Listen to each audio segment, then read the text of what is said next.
Halo, assalamualaikum. Selamat sore Medan. Selamat sore Medan, jumpa lagi bersama saya Lani Saya Tari. di acara yang paling ditunggu-tunggu, di mana kita akan memberikan 3 informasi terupdate pastinya teman-teman ya. Nah jadi seperti biasa kita akan melakukan pembagian informasi nih ya kan, mengenai diduga seorang penjaga. Kenapa selalu kok mau baca mulai dari awal kayak gini dulu, aku colok mata ya. Kenapa? Oh gitu, mungkin kurang ini penglihatannya.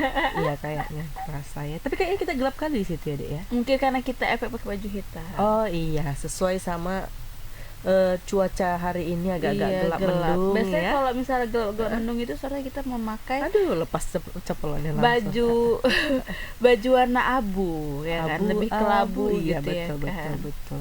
Nah, jadi ada diduga seorang penjaga panti asuhan di Kota Medan melakukan eksploitasi dan memberikan bubur pada bayi berumur 2 bulan, viral di sosial media.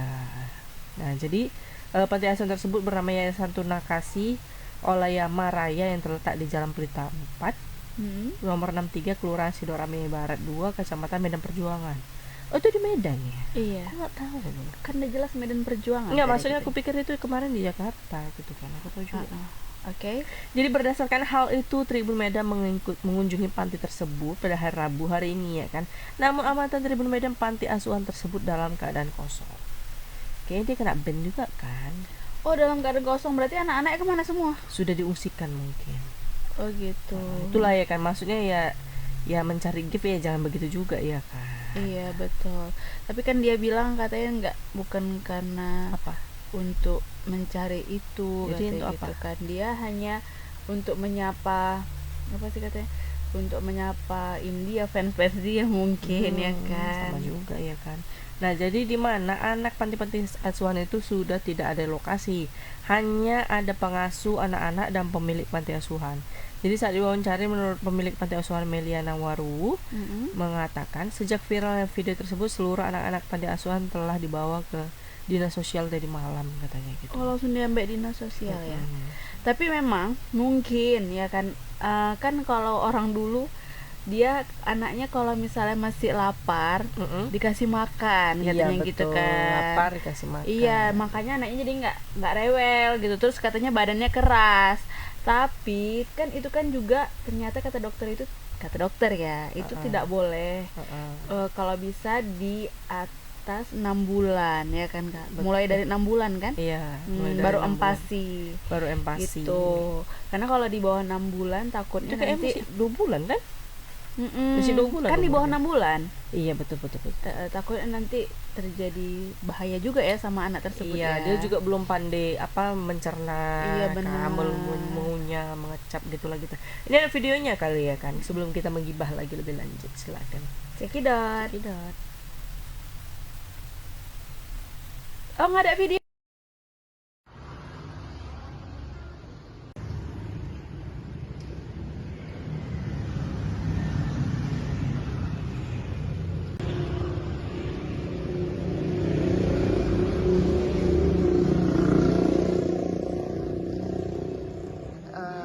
Tunas kasih hari ini.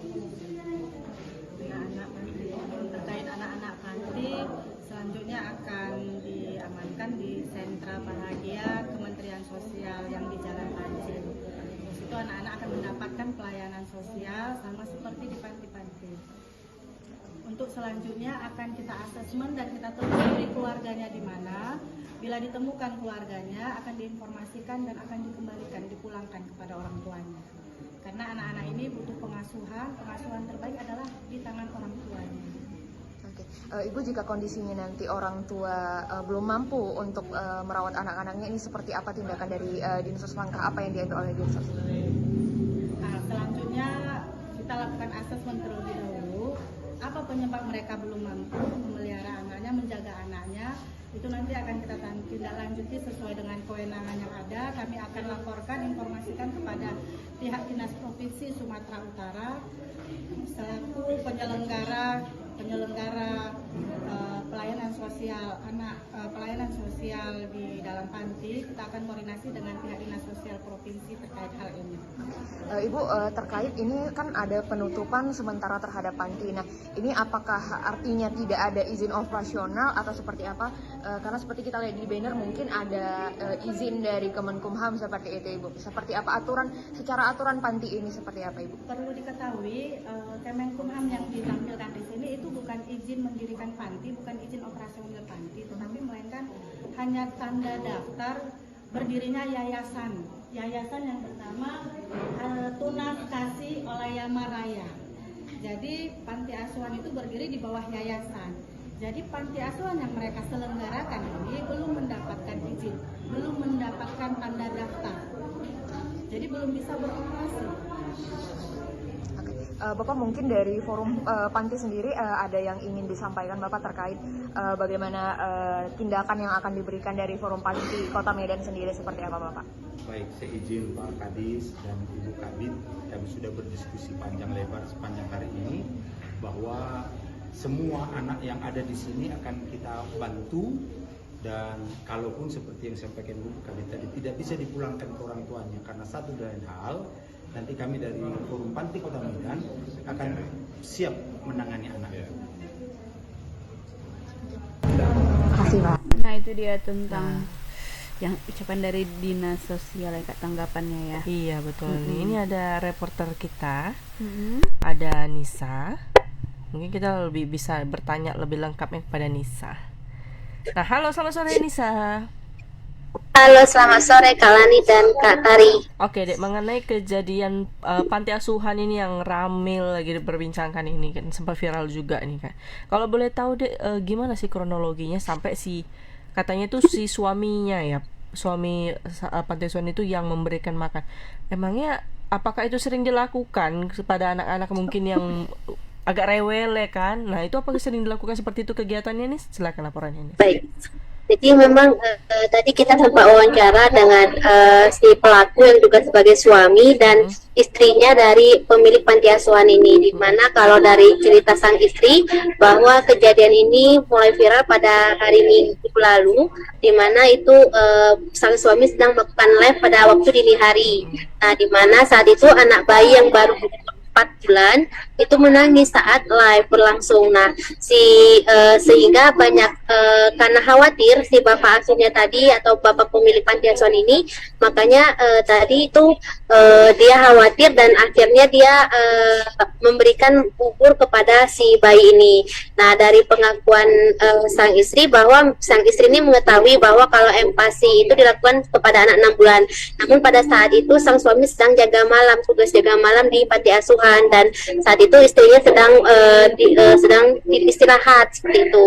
Nah, karena khawatir, jadi si suami ini memberikan bubur kepada bayi tersebut karena menurutnya bubur ini sudah diberikan hampir 2 atau 3 kali sebelumnya, tapi pada saat diberikan itu si bayi ini sudah diberikan bubur, si bayi ini langsung tenang seperti itu. Makanya dia pikir dengan memberikan bubur bayi itu kembali tidur dan tenang seperti itu. Nah, tadi juga sempat dikatakan bahwa sejauh ini memang kalau untuk adanya eksploitasi dan lain sebagainya itu sebenarnya kalau dari pengakuan si pemilik atau bapak asuhnya ini mengatakan tidak ada seperti itu, karena memang beliau ini sudah sering melakukan live karena saat ini dari akun pribadinya itu sudah memiliki banyak followers, di mana untuk menghilangkan rasa kantuknya dia melakukan live pada malam itu. Namun memang diakuinya kalau dia tidak mengetahui kalau anak di bawah umur 2 bulan itu, suaminya ini tidak mengetahui kalau anak umur 4 bulan itu tidak boleh diberi makanan berat seperti bubur seperti itu, Pak. Nah, tadi juga sempat kita komentari terkait ke adanya aksi meminta-minta gift. Nah, kepada akun TikTok di sana beliau mengatakan sejauh ini tidak ada yang seperti itu. Ini cuma hanya salah paham dari banyak netizen yang berlangsung. Nah, tapi juga karena udah banyak belian nih dari mereka, dari para netizen, si pemilik panti asuhan ini juga langsung melaporkan ke dinas sosial terkait tindakannya tersebut. Dan malam itu juga dinas sosial melakukan penjemputan kepada anak-anak, dan si bapak asuhnya ini dipanggil oleh pihak dinsos, seperti itu Kak. Oke Kak, ada berapa anak Kak yang ada di panti asuhan tersebut, dan apakah panti asuhan tersebut sudah memiliki izin? Sejauh ini memang dari pengakuan pihak dinsos itu ada 25 anak di sana, dan memang mereka ini rata-rata sudah berumur 6 sampai 17 tahun.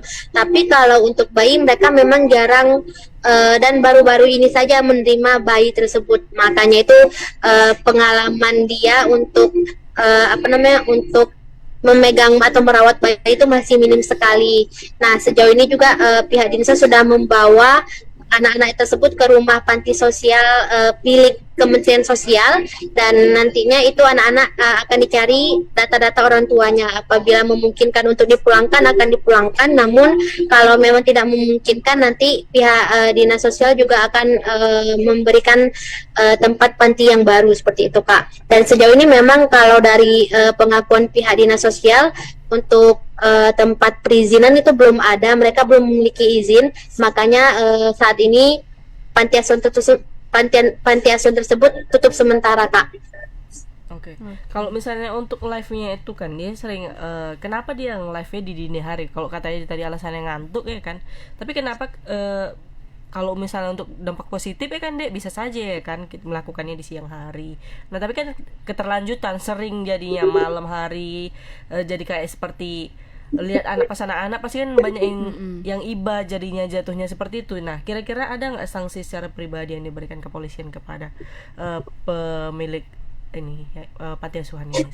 Sejauh ini memang dinas sosial masih memeriksa pemilik panti ini, dan juga tadi berdasarkan informasi juga pihak pemilik panti ini juga akan dipanggil ke pihak kepolisian. Dan tadi juga sempat kita lihat bahwa pihak Inafis ataupun pihak Polrestabes Medan itu sudah memberikan line untuk tidak dilewati batas panti asuhan tersebut Kak. Nah, namun juga dari sini juga kita sudah meminta komentar kepada Pak Wali Kota Medan, di mana menurut Pak Wali itu sejauh ini pihak dinsos diminta untuk mendata-data ulang pemilik panti asuhan, dan akan diberikan edukasi mengenai perawatan dan cara pola anak untuk merawat anak di umur bayi ataupun umur di atas 6 bulan, seperti itu Kak. Oke. Nah, oke, kira-kira kalau misalnya seandainya nih terjadi kembali tapi dengan panti asuhan yang berbeda, nah kira-kira ada nggak sih memang selain sanksinya anak-anaknya itu dibawa ke dinas sosial, adakah ada pencabutan izin atau apa mungkin di panti asuhan tersebut, Miss? Kalau dari aturan dinas sosial itu memang akan diberlakukan sesuai aturan yang berlaku Kak. Namun untuk terkait sanksinya seperti apa itu dilihat dari kacamata kesalahan yang panti asuhan tersebut membuatnya Kak, seperti itu. Oke Kak, dari dinas sosialnya gimana Kak? Apakah bakal ada pengecekan Kak untuk panti asuhan lain? Sejak kejadian ini juga pihak dinas sosial juga sedang melakukan pendataan kepada seluruh seluruh panti asuhan yang memiliki anak-anak bayi ataupun anak-anak di bawah usia 6 bulan, karena ini nantinya akan diberikan edukasi mengenai cara asuh dan lain sebagainya. Oke. Kalau boleh tahu ya, selama live, nah itu kan dapat gift. Nah itu diperuntukkan untuk adik-adik panti asuhan itu kok untuk kepentingan pribadi, Nis? Kalau dari pengakuan pemilik panti itu sebenarnya tidak ada gift yang masuk. Kalaupun ada gift yang masuk itu paling berupa tanda-tanda suka seperti love gitu saja. Tapi kalau untuk diuangkan itu belum ada katanya. Oh, berarti masih baru akunnya ya Kak? Baru langsung kena ini ya kan? Kak, jadi adik bayi yang dia diberikan bubur itu apakah sudah dicek kesehatannya Kak jadinya ke dokter? Jadi tadi juga kita sempat konfirmasi ke Dinsos bahwa keadaan bayi tersebut alhamdulillahnya masih dalam keadaan sehat dan saat ini masih dalam proses pengecekan lebih lanjut baik dari sisi kesehatannya dan lain sebagainya, Kak. Oke, berarti alhamdulillah sehat ya Kak anaknya. Mungkin emang karena lapar ya. Kalau nggak kena makan nggak bisa. Kayak kita Betul. harus makan nasi, ya kan? Iya. Oke, terima kasih untuk laporannya Nisa. Kita tunggu untuk laporan selanjutnya. Selamat sore Nisa. Selamat sore. Oke, karena kan aku lihat cukup banyak ya Kak panti asuhan yang berarti yang belum mempunyai izin ya kan Kak. Yang paling sering itu ya live kayak gini. Oh gitu. Nanti orang tuh ngelakuinnya malam, orang tuh jejerin gitu kan di tempat tidur gitu, Oh dijejerkan emang sering rame-rame. ya ada ya? Iya, berapa panti asuhan memang apa ya? Ya sambil Kayak jadi macam sebagai eksploitasi lah iya, dibilangnya. tapi kalau orang tuh kan mengakunya nggak eksploitasi, padahal apa tujuannya ya kan?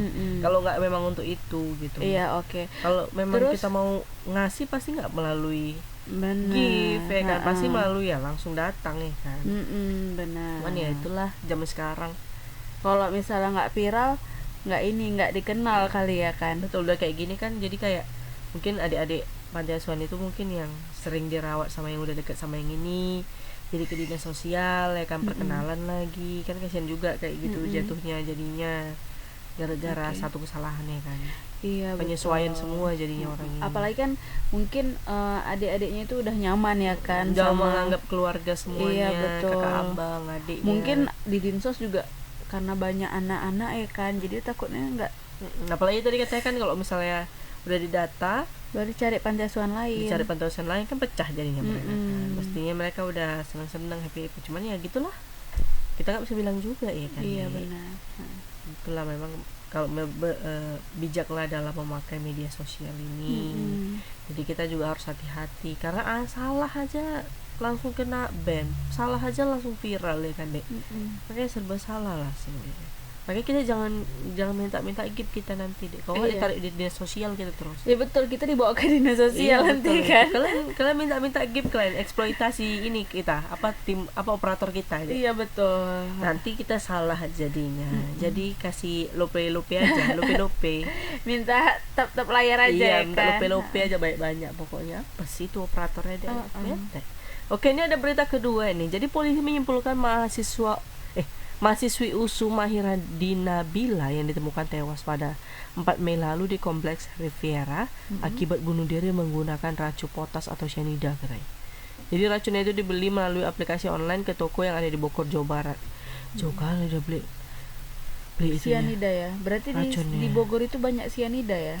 Kurasa tengok yang paling murah, kurasa. Oh gitu, di Shopee belinya. Kok disebut? Apa deh? Kau nih Oh, beli di TikTok Shop. bendera orang ya kau kan? bilang-bilangan. Jadi kesimpulan dikemukakan setelah penyidik melakukan rangkaian penyidikan selama 3 bulan sejak bulan Mei sampai September 2023.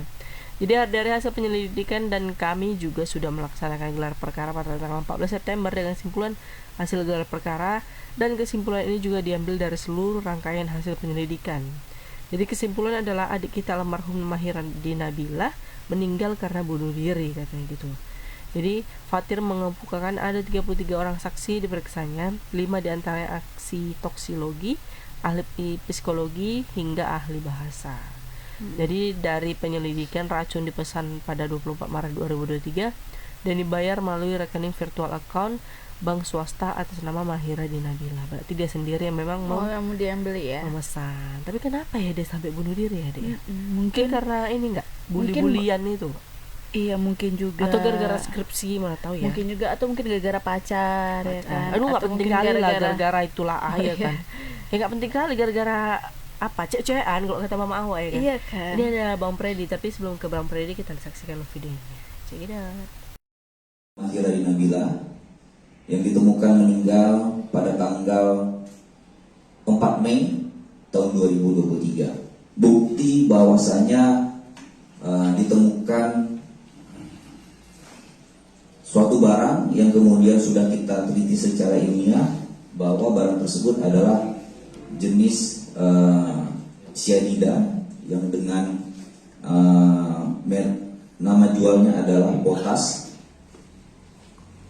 almarhumah adik kita Mahira, setelah kami melakukan olah TKP, dan di dalam olah TKP tersebut bersama-sama dengan penyidik daripada Polres Patumba, yang kami temukan yang pertama, satu bungkus plastik berisikan padatan warna putih dengan berat bruto sebesar 78,80 gram.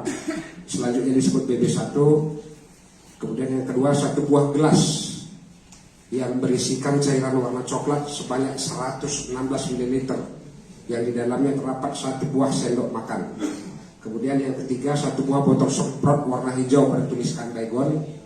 Waktu melakukan pemeriksaan atau ekshumasi itu permintaan visumnya pada tanggal 12 Mei yang diminta oleh dari Kapolsek Patumba yang ditangani oleh Kompol Pak Haider. Kemudian tanggal 13 pagi kita melakukan ekshumasi. Jadi waktu melakukan ekshumasi itu tidak ada hambatan, dalam keadaan bagus, cuaca bagus. Namun ada kendalanya sesudah kita angkat jenazahnya itu, setelah kita lihat dan kita periksa semua itu ini, terlihat dia memang sudah mulai mengalami proses pembusukan lagi. Namun di dalam hal pemeriksaan itu, walaupun dia proses pembusukan lagi, biasanya masih sebagian besar kita masih bisa memeriksa terutama tanda-tanda ruda paksa pada tubuh almarhum itu sendiri.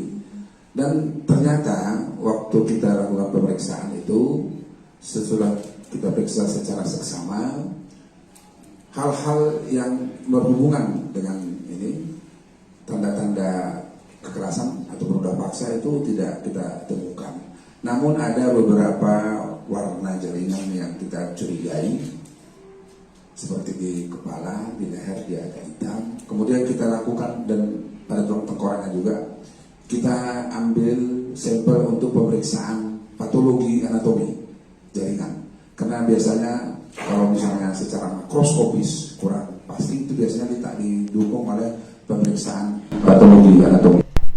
Nah itu dia Kak, tentang si Nabila itu kan, Nabila ya. Iya. Kita langsung aja ke Bang Freddy. Halo, selamat sore Bang Freddy. Halo, selamat sore Kak Tari Kalani. Oke Bang, mengenai kejadian bunuh diri nih, Bang, hasil dari pemeriksaannya. Nah kira-kira Bang boleh tahu nggak sih apa yang menjadi apa sih namanya dek? Lupa. Menjadi latar belakang si Mahira di Nabila ini bunuh diri ini Bang.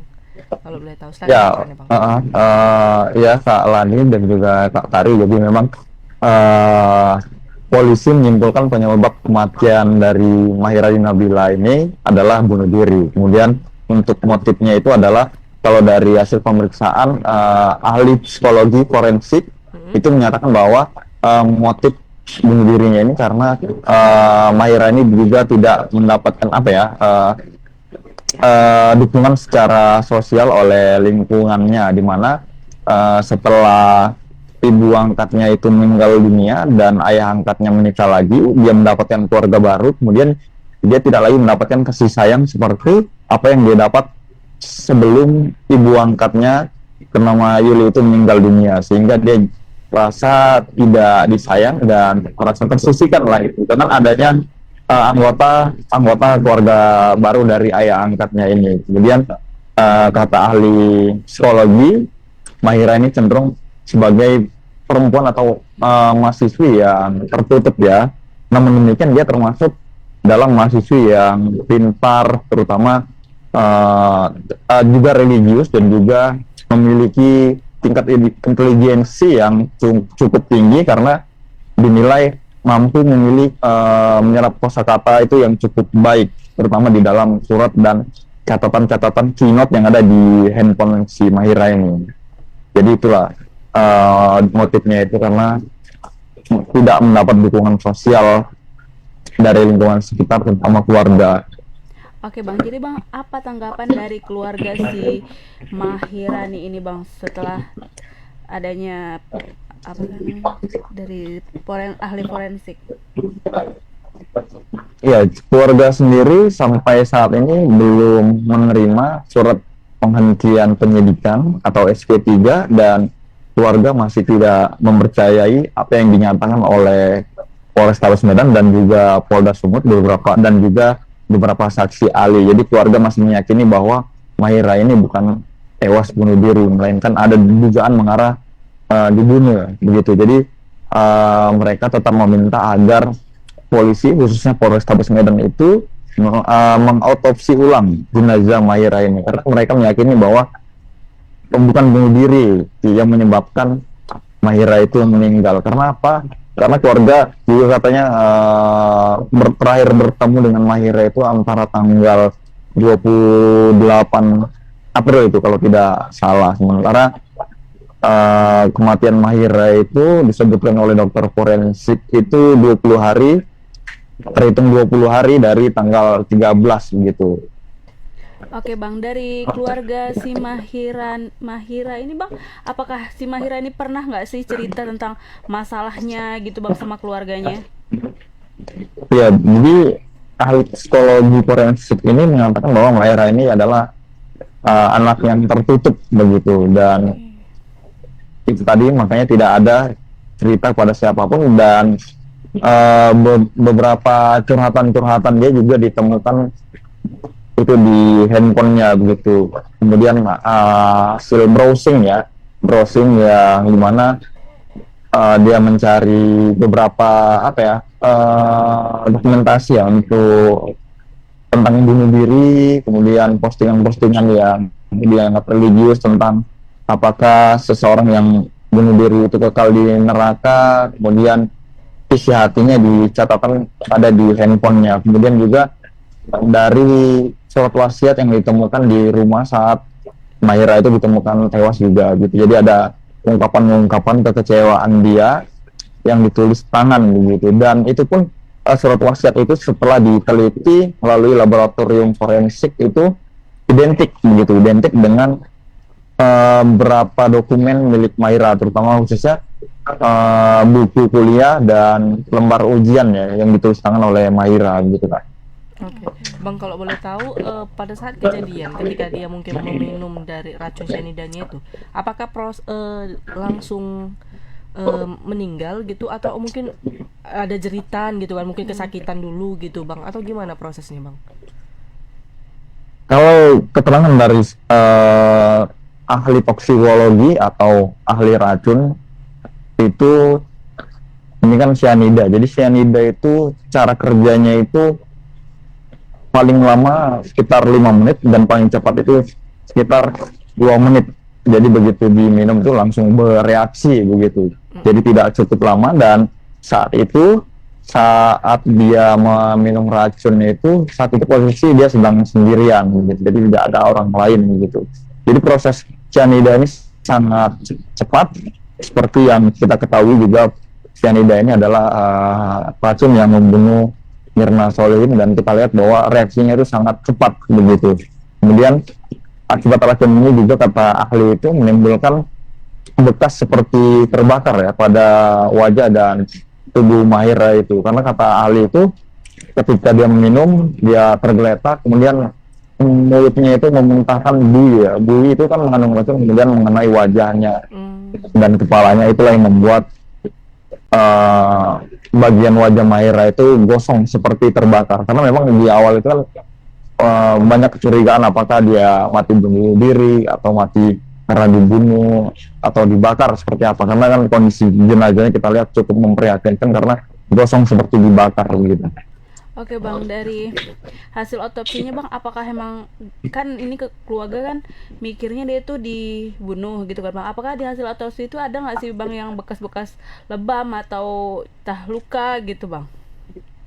Iya, dari hasil otopsi yang dilakukan oleh dokter forensik pada tanggal 13 kemarin itu, 13 Mei itu tidak ditemukan adanya tanda-tanda kekerasan fisik maupun tanda-tanda kekerasan seksual gitu pada jasad Mahira. Jadi makanya disimpulkan bahwa Mahira itu meninggal karena minum racun. Jadi tidak ditemukan tanda-tanda kekerasan fisik maupun kekerasan seksual, dan tidak ada juga tanda-tanda bahwa dia minum racun itu dibantu oleh orang lain atau dipaksa oleh orang lain begitu, makanya disimpulkan dia itu bunuh diri begitu kan.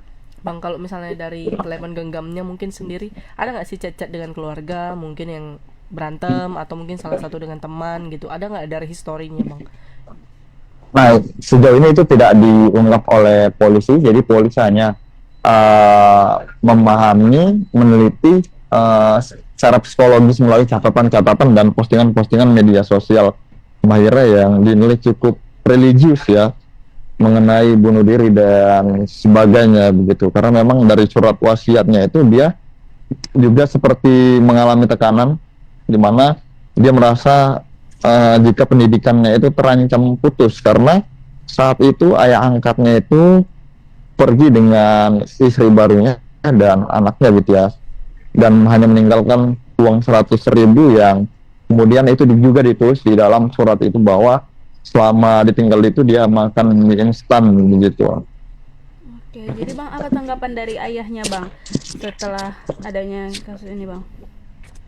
Iya, pihak keluarga seperti yang sudah saya jelaskan tadi, pihak keluarga masih tidak menerima jika disebut Mahira itu meninggal karena bunuh diri, dan mereka tetap meminta agar polisi melakukan otopsi ulang gitu, karena ada rentang waktu yang dianggap mereka itu janggal gitu Kak. Oke. Berarti kalau boleh tahu Bang, berarti si Mahira ini jasadnya ini belum dikuburkan ya Bang ya? Sudah dikuburkan. Jadi kan sudah dikuburkan beberapa hari, kemudian dibongkar lagi untuk proses otopsi. Jadi di awal ditemukan itu kan ayah angkatnya ini tidak mau jenazah Mahira ini untuk diotopsi gitu. Kemudian muncullah keributan mungkin di internal keluarga Mahira. Akhirnya pada tanggal 13 itu kalau tidak salah, jenazahnya diotopsi di lokasi pemakaman. Setelah diotopsi, diperiksa segala macam tulang untuk melihat ada tidak keretakan dan lebam itu. Setelah diotopsi singkat di lokasi, itu langsung dimakamkan kembali begitu. Oke. Jadi keluarga minta supaya diotopsi ulang. Oke. Jadi itu pentingnya apa kesehatan mental ya. Iya, benar. Oke, terima kasih untuk laporannya Bang Freddy. Kita tunggu laporan selanjutnya Bang. Selamat sore. Ya, terima kasih Kak Lani, Kak Tari. Selamat sore. Aduh, kayaknya berarti dia karena depresi ya Kak ya. Karena dia, Tapi kenapa langsung mau dikubur sama ayah angkatnya itu? iya, karena mungkin ayahnya, Masa nggak kok kayak gini tiba-tiba? iya mungkin ayahnya mungkin positifnya aja ya. Ayahnya mungkin nggak tega gitu kalau anaknya mungkin diotopsi gitu. Tapi kan kalau dia meminum kan pasti ada botolnya yang jatuh.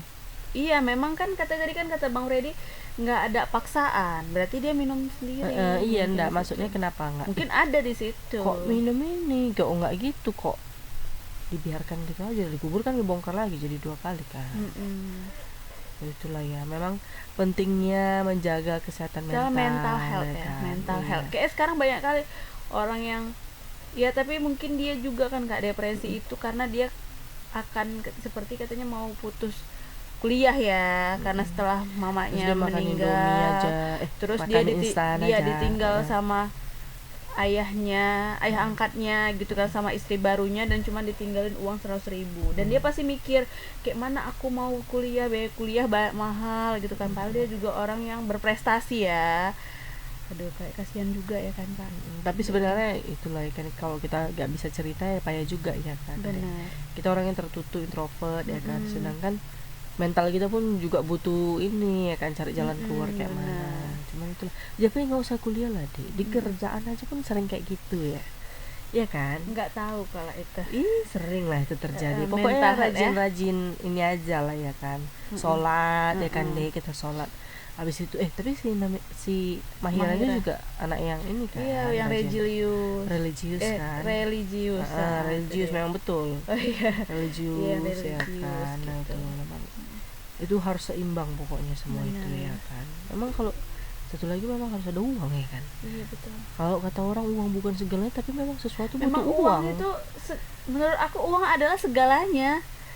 Karena segalanya butuh uang. Iya, segalanya butuh uang. Kakak nih, kita hanya mau ke kamar mandi aja, nggak usah lah. Kita naik kereta gak ada duit aja kemarin 2.000 susah kan? Yang mana? Tukang parkir. Yang mana itu? Nah, terus kita ke beli makanan drive thru. Terus kurang 2.000 aja. Susah kan? Iya, susah.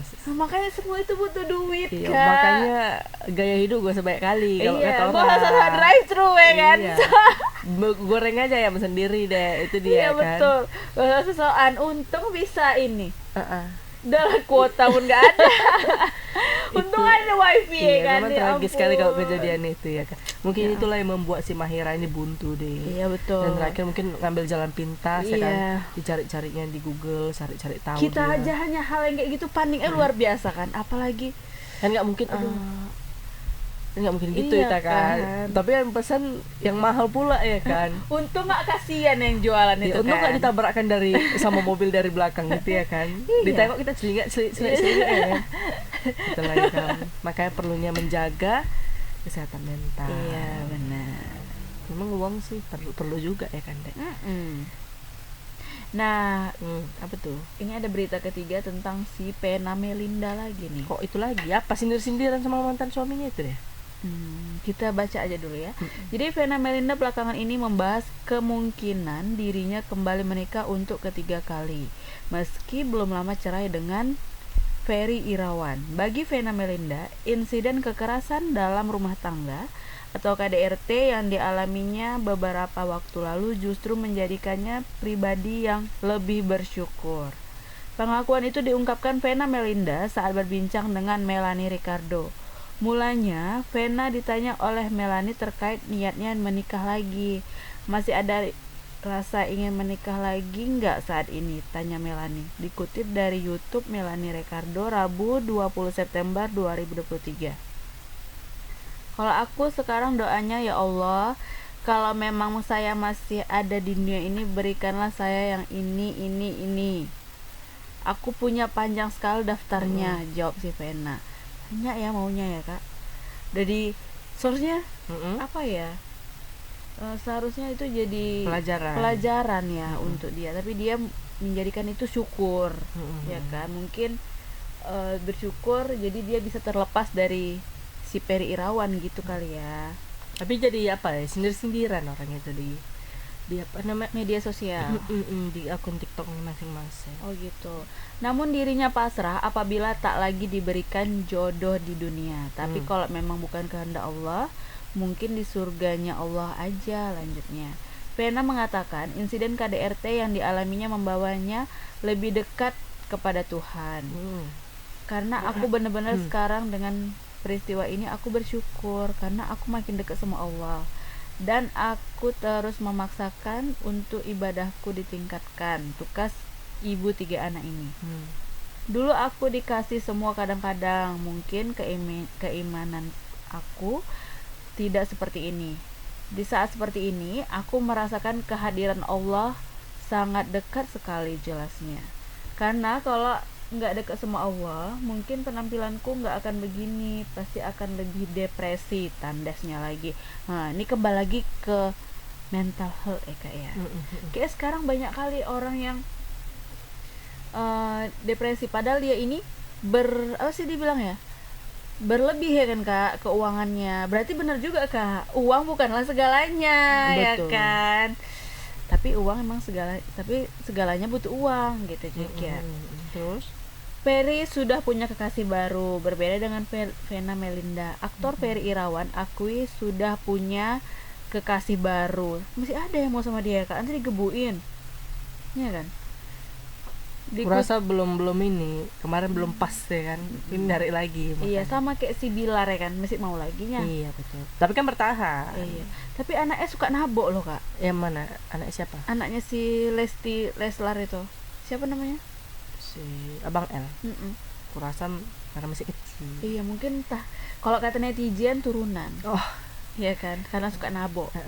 Dia ajar taekwondo biasa. Iya, mungkin biar kuat dari kecil. Tapi ya Mbak kan? Pena dulu katanya tiap hari keramas, berarti sekarang udah gak keramas lagi. Oh gitu, kalau dulu kayaknya terlalu mesra. Iya, ya jadi kan? tiap hari katanya harus keramas. Terus fotonya juga sama foto prewednya juga ya kan. Terus live ya nikahnya.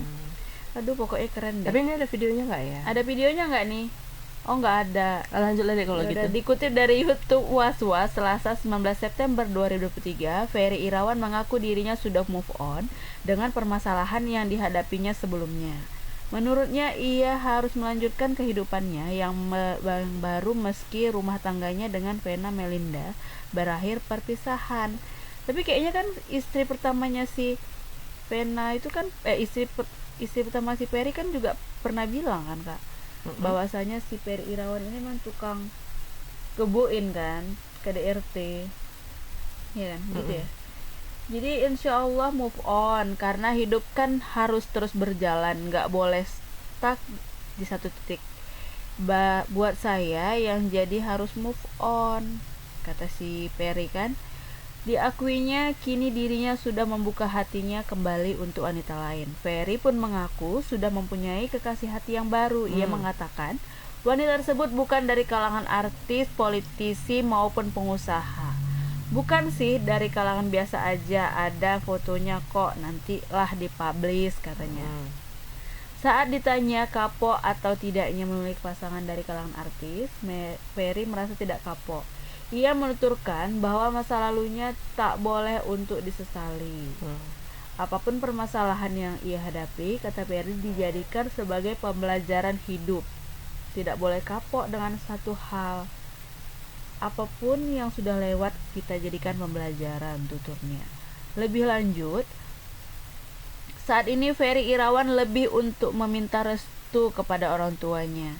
Sedangkan sang bunda, diakui Ferry juga sudah merestui dirinya untuk menjalani hubungan dengan wanita tersebut. Yang lebih meminta restulah saya kepada mama.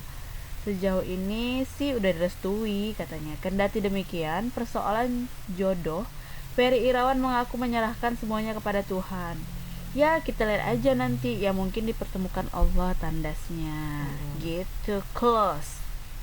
Ya begitulah ya kan, si Ferry mau menikah lagi dan si Vena juga nggak mau kalah sepertinya ya kan, Mbak Venanya. Biasalah, dulu karena mantan suaminya juga ini kan. Iya seperti itu juga. Padahal dia ya udahlah ya kan, hidup sama anaknya yang ganteng-ganteng, sama yang cantik udah cukup. Iya, ya betul, kan? dengan jabatan dia ya iya, kan. Terus dia seorang anggota dewan ya, anggota dewan juga. Terus dia wanita berkarir juga. Terus dia public figure. Betul, terus itu. dia udah lengkap lah gitu kan. Anaknya juga dua-dua public figure ya kan. Mungkin ada satu lagi anak angkatnya. Iya itu anaknya juga, cuman itunya yang di ini dia kan. Tinggal dipikirin dia ya kan. Iya, tinggal menikmati aja gitu ya kan. Ya nikmati masa tua ya kan. Bersama Apalagi anak-anak. Tinggal nggak ngerti lah ya kan. Oke lah, itu aja lah Tribuners, 3 berita utama kita ya kan, yang pastinya untuk jadi kata kuncinya itu berhati-hatilah dalam bersosial media, karena kita takut nanti salah ngomong, salah ucap, salah tindakan. Hari ini kita nyaman tapi besok ternyata kita ada masalah gara-gara sosial media ya, karena lupa ya lah pokoknya. Jadi jangan lupa saksikan Selamat Sore Medan setiap hari Senin sampai hari Jumat jam 5 sore, dan jangan lupa follow semua akun sosial media kita. Dan jangan lupa baca juga website kita. Jadi saya Lani, saya Tari, dan kru yang bertugas pamit undur diri. Mohon maaf kalau ada salah-salah kata Tribuners. Assalamualaikum, selamat sore Medan.